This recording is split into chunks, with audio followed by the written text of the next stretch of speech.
In October 1962, the world came closer to nuclear war than ever before. For 13 terrifying days, the United States and the Soviet Union faced off over missiles in Cuba. One misstep, one wrong decision, and the Cold War could have turned hot, world-ending hot. This is the story of how we got there, what happened, and how somehow the world stepped back from the brink. Let's rewind a bit. After World War II, the world didn't return to peace. It entered a new kind of war, a Cold War. The US and the Soviet Union, once uneasy allies, became fierce rivals. It wasn't just about weapons, it was about ideology, capitalism versus communism.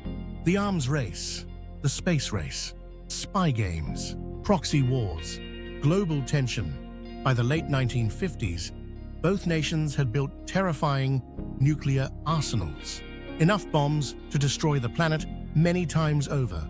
Then, in 1959, things changed again, right near America's doorstep.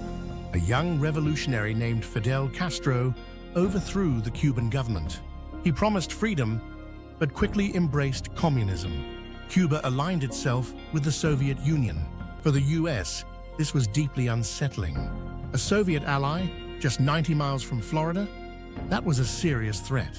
In 1961, the United States backed an attempt to overthrow Castro, the now infamous Bay of Pigs invasion. It failed spectacularly. The world watched as US-trained exiles were defeated on Cuban beaches. Instead of toppling Castro, it strengthened his position and pushed him closer to Moscow. The Soviet Union saw an opportunity. Soviet leader Nikita Khrushchev wanted to shift the balance of power. America had nuclear missiles in Turkey and Italy, right near the Soviet border. So why not put Soviet missiles in Cuba? It would be the ultimate checkmate. Suddenly, major US cities, from New York to Washington, could be hit in minutes. And they did it in secret. By the summer of 1962, the Soviets were quietly installing missile launch sites in Cuba. Dozens of medium-range and intermediate-range nuclear missiles began arriving. Missiles that could carry megaton warheads across the ocean. But on October 14th, a US U-2 spy plane flying high above Cuba spotted something strange. Long, narrow launch pads, trucks and fuel tanks, missile sites under construction. When President John F. Kennedy saw the photos the next day, he knew exactly what it meant. This wasn't just about Cuba. This was a global nuclear threat.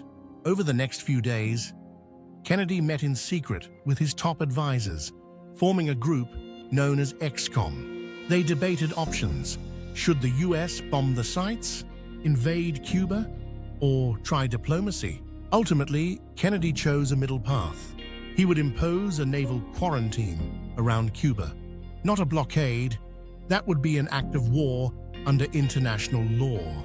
But a quarantine meant to stop Soviet ships from delivering more weapons. On October 22nd, Kennedy addressed the nation on live television. He revealed the presence of Soviet nuclear missiles in Cuba, and he demanded their removal. He warned that any missile launched from Cuba would be considered an attack by the Soviet Union, requiring full retaliation. It was a chilling message. The world was now officially on edge. US Navy ships quickly formed a blockade line around the island. Soviet ships carrying missile equipment were already on their way.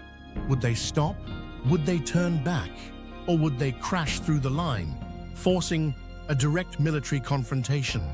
For days, the world waited. School children practiced duck-and-cover drills. Families built bomb shelters. Leaders on both sides braced for the unthinkable. Incredibly, the Soviet ships eventually turned around.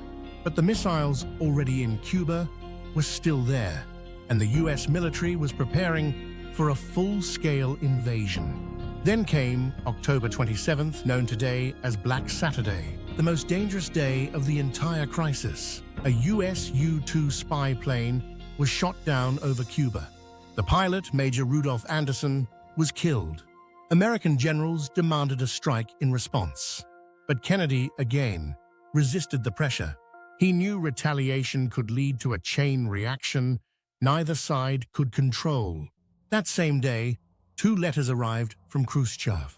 The first was reasonable, offering to remove the missiles in exchange for a US promise not to invade Cuba. The second was harsher, demanding that the US also remove its missiles from Turkey. It was a tense moment.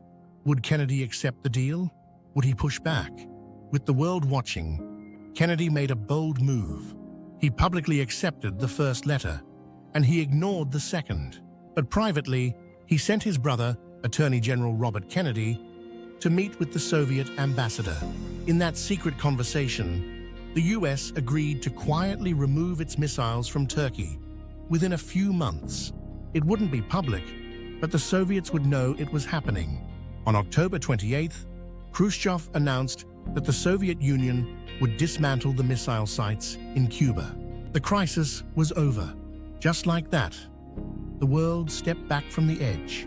The missiles were removed, the ships turned back, and the United States pledged not to invade Cuba. It was, in many ways, a victory for diplomacy and for cool-headed leadership. But it was also a wake-up call. In the months that followed, both nations worked to improve communication. A direct hotline, the famous Red Phone, was established between Washington and Moscow, and soon after, the 2 countries signed the Nuclear Test Ban Treaty, limiting how and where nuclear weapons could be tested. The Cuban Missile Crisis changed everything. For 13 days, the fate of the world rested in the hands of just a few men. One wrong move, and everything could have ended. It taught us how fragile peace really is, and how much depends on patience, restraint, and the ability to see beyond pride and politics. Today, we still live in a world with thousands of nuclear weapons, and though the Cold War has ended, the risk has never truly gone away.